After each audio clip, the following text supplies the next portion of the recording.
Good afternoon, everyone. There are so many ways we can measure Australia's real estate hyperbubble, and this is by no means a comprehensive look. I just wanted to show you some data and research that Tarek Brooker, avid commentator, has put together. It's just another way to look at how ridiculously expensive Australia's real estate is, and I'll be looking at his Substack article, which I will link in the video if you'd like to check it out and support his work. And of course, that's his Twitter there. So, would 0% interest rates make Aussie housing affordable? No, it wouldn't, because Australian real estate is ridiculously expensive. Now, most economists agree that if a household is spending more than 30% of its income to pay the mortgage, to pay for the house, the real estate, that you're above that level, you're in stress.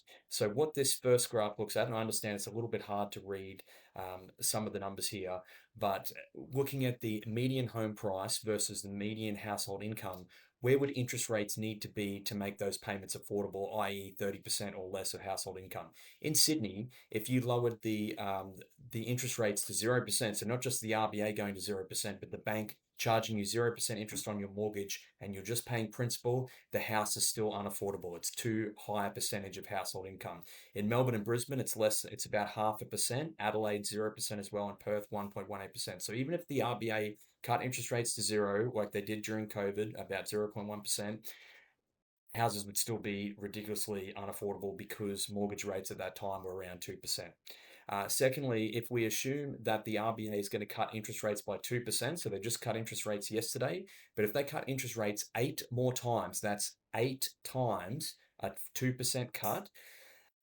This measures how much the household income would need to go up, how much your wages and salary would need to go up. In Sydney, you'd need to more than double your household income, your wages, your salary to make houses more affordable. In Melbourne and Brisbane, not so bad, 62, 66%, still very high, 90% in Adelaide. So in Adelaide, even if incomes, household incomes, wages almost doubled, houses would still be unaffordable by the 30% of your income measure.